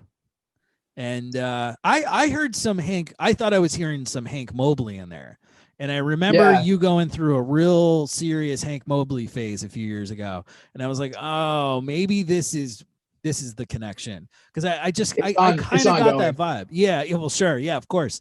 but Um, like Yeah, like kind of. I never really made that connection myself. I kind of made the connection more. It was just like he just sounds like the kind of tenor player that like I hear and I'm like, this is like incredibly interesting Yeah. to me specifically with like, because like I love the way like hard bop and post bop sounded in the 80s. And like Chuck's Groove is like one of my favorite tunes to bring on gigs because like no one ever knows it.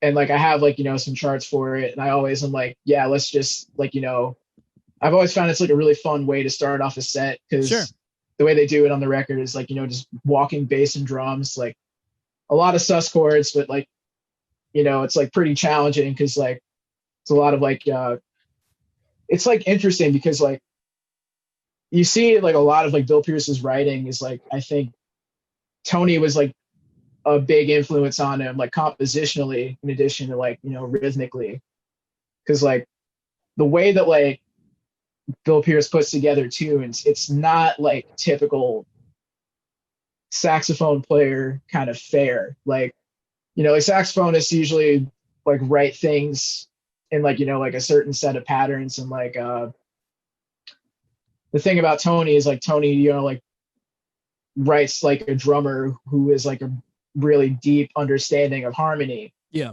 And Bill Pierce kind of was like latched onto that, but he also like puts in like, some of the like you look at it on paper and you're like that I'm not buying that. And then you like play it out and you're like, oh, this sounds like so great, which is kind of like, and like, I don't know, like it's just such a great record. And like whenever I listen to it and any of Bill Pierce's other stuff, like Give and Take and which has Terrence Blanchard on it. Yeah. Like he always brings like the best bands and like. Oh, good to know that. I like 80s Terrence Blanchard actually. You'll love Give and Take. Give and Take. Smacks on it. Yeah, one of my favorite my favorite later Blakey albums is called like Blue Night, I think it's called. And it's got Terrence on it. I really dig like of the 80s players, I think 80s Terrence is something I really like. Yeah. Like Bill Mobley's obviously no slouch either. Like he plays beautifully on like all these records.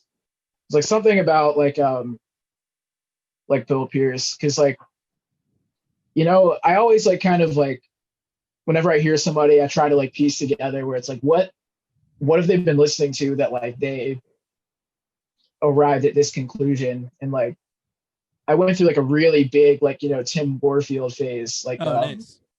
a number. Well, it's kind of like still happening, but like whenever I heard Tim Warfield, I was like, how does this man arrive at these conclusions like harmonically? He's like Tim will play like the most like aggressive, like reckless, like he makes like the most like reckless choices harmonically, and I'm like, where? I was like, who? What? It's like a lot of it's Tim. Right. It's like who'd you get this from? And then like I started listening to Bill Pierce a little bit more, and I'm like, I'm starting to figure it out. Right. You've got it's the Pepe Sylvia thing. All of a sudden you're at a cork board and there's all these red like yarns going across and you're like, and I'm talking to Carol, but it's like conspiracy theories, like, yo, like this all comes from the same place. Like everyone's like checking out like the same stuff. And then like proof of aliens and UFOs right here. Yeah. My dad's like, you haven't slept in like a calendar week. Yeah. But like, yeah, that record, like in particular, flows really well. I really enjoyed this album that you sent because I had never heard it, and I was glad that like you didn't send me Adam's Apple by Wayne and was like thinking I had never heard that before. You actually like threw me a good one, and I I feel like I'll listen to this again. What's that? You know me better than that, man. We know each other better than that. Right. I know. But it's like, because I'm a fucking audiophile, and anytime I could check out something new, and and especially something that I would like listen to again, That's great. So like definitely a cool choice. And I like that you got like what you're getting out of Bill Pierce. Like, is he still with us? Have you like Oh, absolutely. have His you talked birthday to was him? actually, I am afraid to. Oh, dude. Funny story. Okay. Like, I mean, like the more I like kind of like geek out over his music, and the more I'm like, the more I'm like, I should really like get in touch with,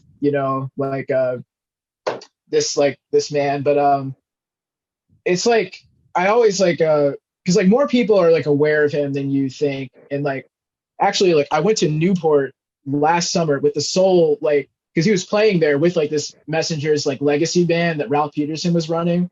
Oh, My dad okay. and I we Yeah. like left our hotel to like drive to Newport. We were trying to get there at the time to like see this band. And that was like I came to Newport realistically speaking to see like three main things: Joel Ross's band, which Sure. was incredible. I Yep. got to see their whole set. Dana Stevens, Okay. which they changed the time like middle of the day because Joe Martin had to be at like two places at once. And I got there for the last tune of the set. And I was so sad because like Dana's one of my favorite tenor players and such a wonderful human being. And like Bill Pierce. And then like we totally missed like the messenger set. But like yes, he's very much like still with us. His birthday was I think a month or two ago. Yeah. He was the chair of the woodwind department at Berkeley for a number of years because I Okay. think he went to Berkeley and either graduated or left to join the Messengers. And, he was like operating like, like in and around the East Coast, like for a while. Like he's on a couple of Kevin Eubanks records that are Oh, nice. fantastic. Nice. And, he's been like very active and stuff, but like, yeah, I don't know. I don't know. I have a tendency to like hear a tenor player and like latch on to people I feel are like not necessarily like kindred spirits, but like kind of like a reflection of like what I feel like I want to be when I play. Yeah. Like Yeah. it happened with Hank Mobley, and it happened with a couple other cats. Like it happened big time when I heard Benny Maupin on like Lee Morgan Live at the Ooh. Lighthouse. Man, you're one of my best friends, dude. And I love when you talk, I love when you bring up Benny Maupin because I'm just like, yes. Because I love Benny it's Maupin. like the like a like a boss of mine at Litchfield, Nick Roseborough, is a great trumpet player and Yeah, architect. I know who he I is. Yeah. was I was in like a real weird place with the music a couple years back because I was like, I don't know. I was like kind of like fighting a lot of my impulses musically because I didn't think that it was like, something I should be doing or that I had a right to do. So I was like trying to be like this really like slick kind of like like mellow, understated, like kind of tenor player because that's like the image that I wanted to project to people, but it wasn't Sure. really who I was.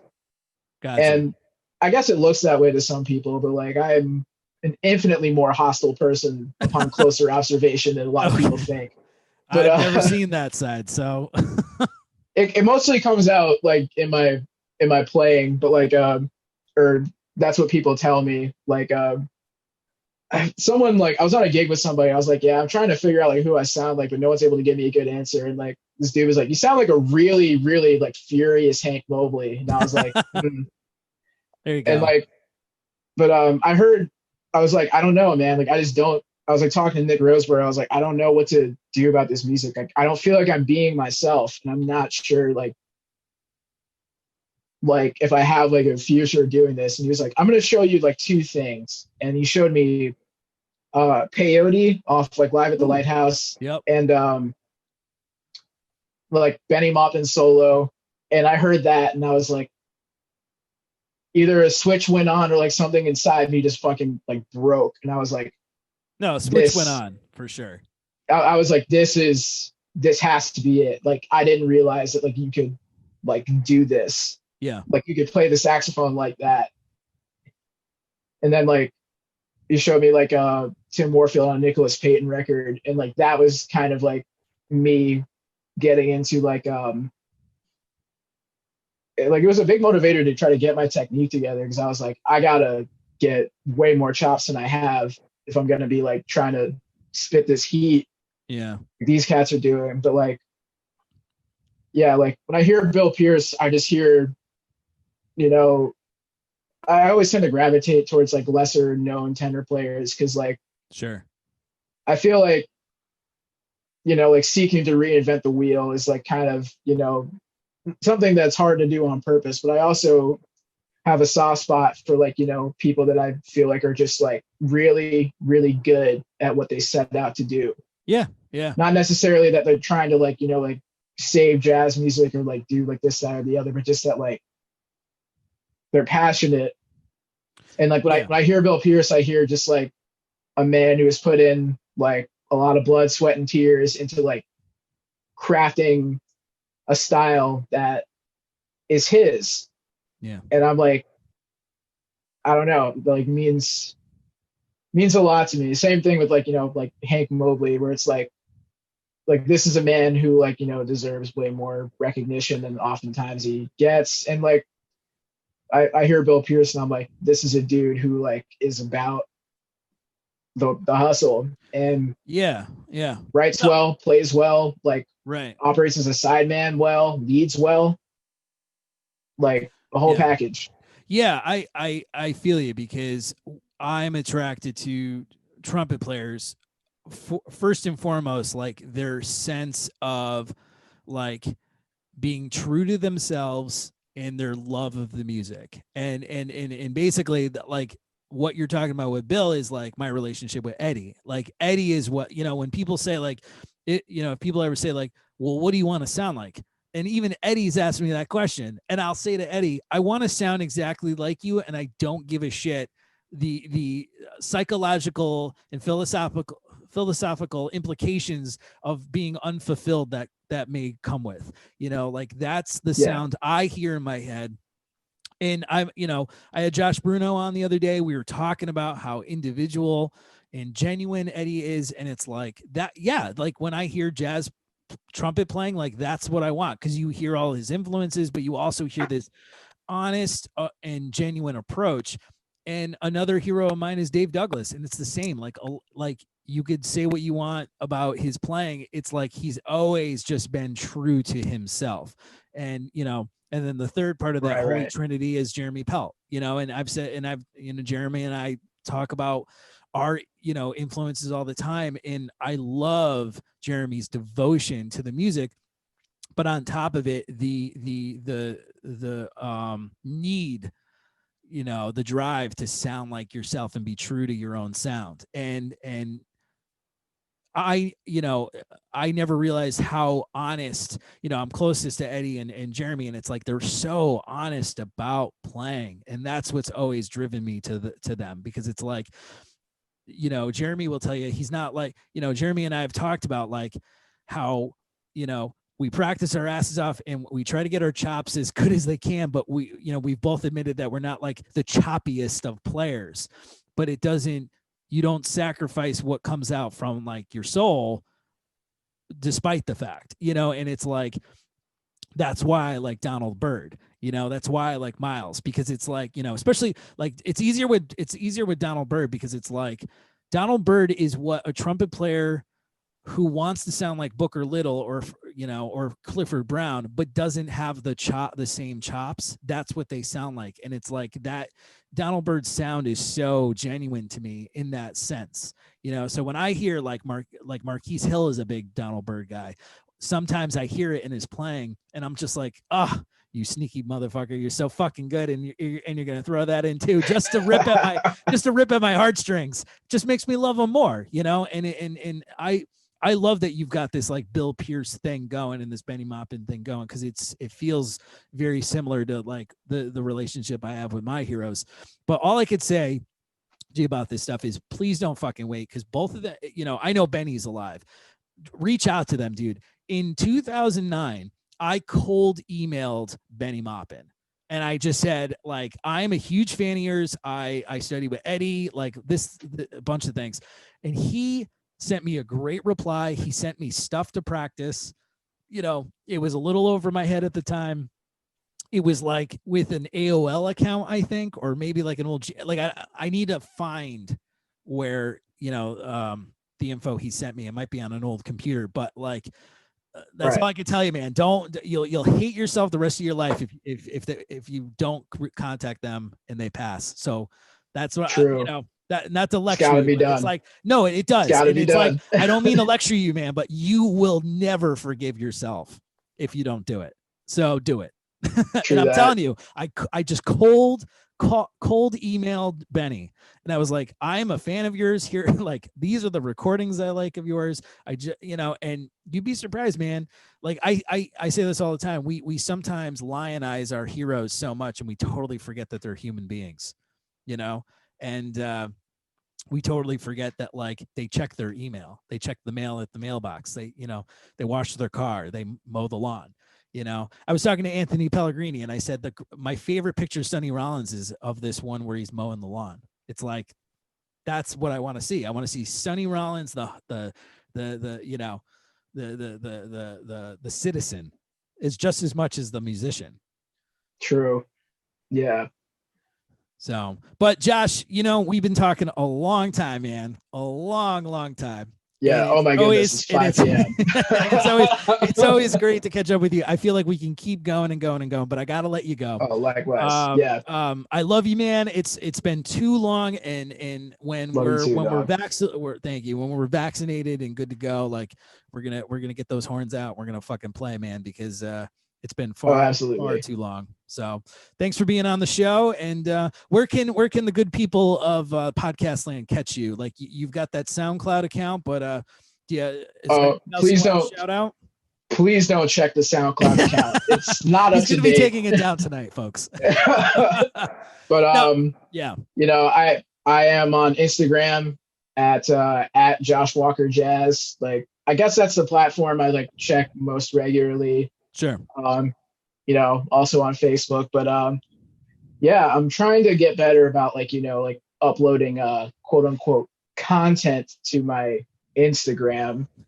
And like, I also if you have like school age children that are looking for saxophone lessons, I happen to teach school age children, and could definitely use the money, and your kids could use the lifelong joy and inspiration of music. So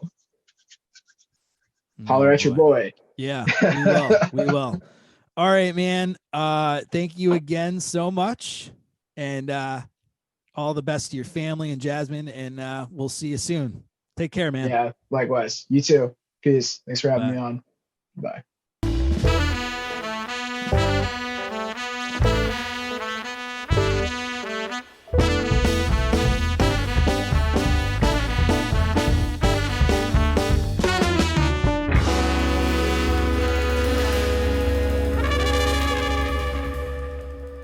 Yeah, so I hope you guys enjoyed that interview with Josh. It's just so good to catch up with him. And, I know I say this in a lot of episodes, but this podcast has truly been a cathartic experience for me, because we're all keeping in touch with people more so in a digital format. And, we're realizing that a lot of time can go by before we see someone we hold near and dear.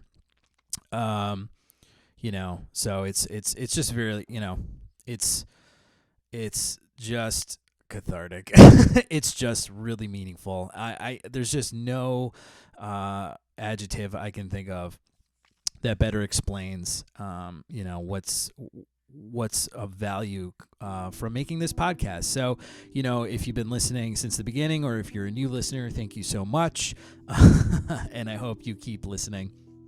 So, like I was saying before, really excited to go back into the studio this coming month and in 2021. If you're listening to this and you're doing something similar, hit me up. Send me tracks, send me links. I want to hear things that you're working on, creating. I want to know about all the projects that are happening in 2021, because it really is an era of creativity, despite the fact. So, hopefully this fucking mess, ends sooner than later. we'll see about that. But yeah, let's keep the faith, right? But yeah, if you got stuff to share, please send it to me, and I really appreciate it. So yeah, I've been rambling, so I'm gonna say goodbye now. This has been Mr. Millennial's Revenge. I'm your host, Nick DeMaria. This is a production of the New Haven Jazz Underground, and I'll see you at the next episode. Thanks so much. Take care.